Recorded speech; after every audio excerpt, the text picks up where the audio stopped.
Good afternoon friends. आज हम आपसे बात करेंगे स्पीच थेरेपी को लेके। स्पीच थेरेपी यानी भाषा चिकित्सा, लैंग्वेज की थेरेपी। और इसके बारे में काफ़ी कन्फ्यूज़न लोगों को रहता है कि हम कैसे कराएं, कहाँ करें। देखिए, इसमें स्पेशलाइज्ड लोग होते हैं जो जिन्हें स्पीच थेरेपिस्ट कहा जाता है। SLTs होते हैं, स्पीच लैंग्वेज एंड थेरेपिस्ट।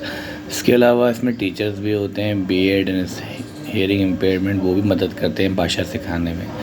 इसके अलावा ऑडियोलॉजिस्ट होते हैं जो कि ऑडियोग्राम करते हैं, जिसमें कि स्पीच को उसका लेवल नापते हैं, कितना हियरिंग लॉस है डेसिबल में। और इसके अलावा एक DHLS होते हैं, डिप्लोमा हियरिंग लैंग्वेज स्पीच का डिप्लोमा होता है। वो लोग भी स्पीच थेरेपिस्ट के साथ काम करते हैं और इंडिपेंडेंट भी कर सकते हैं। ये ज़्यादातर सभी लोग रिहैब काउंसिल ऑफ इंडिया, भारतीय पुनर्वास परिषद से मान्यता प्राप्त होते हैं। इस फील्ड में कैरियर बनाया जा सकता है। जिन लोगों ने 12th बायो के साथ किया है वो उसमें बना सकते हैं, और जो इच्छुक हैं इसके लिए। अब हम बात करते हैं स्पीच थेरेपी आखिर है क्या चीज़। स्पीच थेरेपी जिन लोगों को बोलने में समस्या है, ख़ास तौर से जो बोल नहीं पा रहे हैं और जो सुन नहीं पा रहे हैं।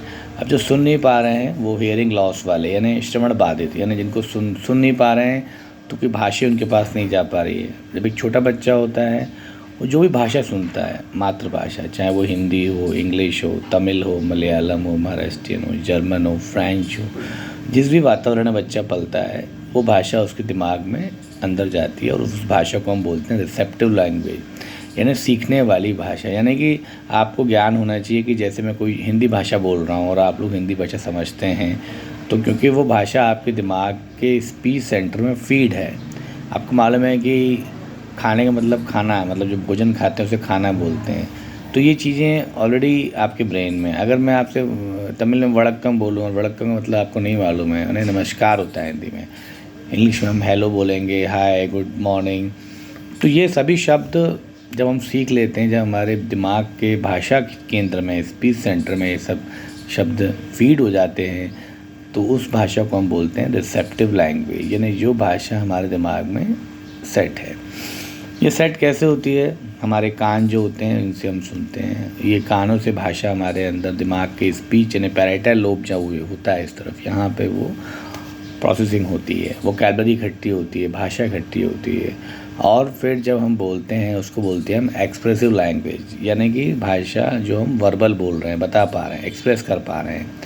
और एक्सप्रेसिव लैंग्वेज एक वर्बल होगी, साथ में हम जेस्चर्स भी करते हैं, हाथ भी चलाते हैं, आंखें भी थोड़ा मूव करते हैं।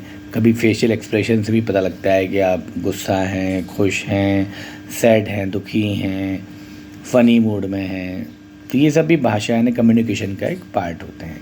तो जो स्पीच थेरेपिस्ट होता है, मुख्य रूप से अगर भाषा का जब उसको काम करना होता है, अगर हियरिंग लॉस है तो उसमें ऑडियोग्राम करके उसका लेवल निकाल के स्पीच थेरेपिस्ट भाषा का अभ्यास करवाता है। बहुत सारे लोग जो HI लोग होते हैं वो लिप रीडिंग करके भी अपना काम चला लेते हैं। लेकिन हमें देखना ये है कि भाषा जितनी उनको आ जाए, अगर वो हियरिंग एड यूज़ करे, कुछ भाषा उनके पास जा सकती है दिमाग में, तो उनको स्पीच लाई जा सकती है। इसलिए टंग की एक्सरसाइज होती हैं, टंग का लेटराइजेशन है, टंग को दाएं बाएं ऊपर नीचे करना, साथ में ब्लोइंग यानी फूकना, ये सब ओरोमोटर एक्सरसाइज होती हैं। चिक्की मसाज करना अंदर से, और इसके अलावा ब्लो करना, फूकना, सकिंग करना। जैसे कि उसके लिए आप स्ट्रॉ यूज़ कर सकते हैं, जैसे कि पानी अंदर खींचते हैं, सकिंग, बबल्स बनाना। तो ये बैलून्स को फुलाना, ये सारी चीज़ें हमारे गाल, हमारे होंठ, हमारे दांत, जीभ, इन सब का योगदान इसमें रहता है। साथ में मुख्य रूप से 3 चीज़ जिम्मेदार होती हैं। एक तो हमारा स्पीच का सेंटर ब्रेन का, दूसरा हमारे फेफड़े, और तीसरा हमारा ओरो एरिया, यानी हवा का बहुत महत्व है। अगर आपको लंग्स में प्रॉब्लम आ रही है, सांस प्रॉपर नहीं है, लेने में दिक्कत है, ऐसे में स्पीच इफेक्टेड होती है। अगर स्पीच ब्रेन में प्रॉब्लम है, आपके स्पीच सेंटर में प्रॉब्लम हो रहा है, आपकी जो ऑडिटरी नर्व है उसमें प्रॉब्लम हो रहा है, वहाँ कोई समस्या है, तो इसमें प्रॉब्लम आएगी।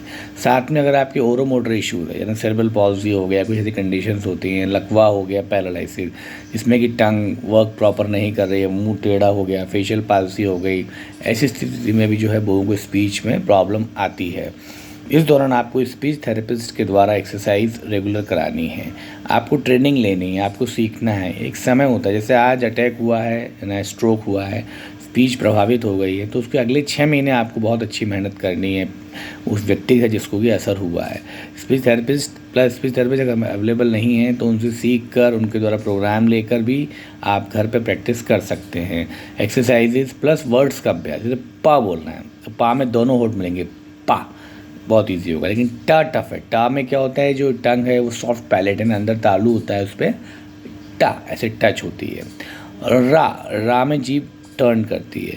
तो जो कठिन शब्द होते हैं उनको बाद में सिखाना है। पहले वर्णमाला यानी चार्ट जो होता है हिंदी का, क ख घ, और जो स्वर व्यंजन होते हैं उनको हम लेके शुरू कर सकते हैं, जैसे क ब क ख।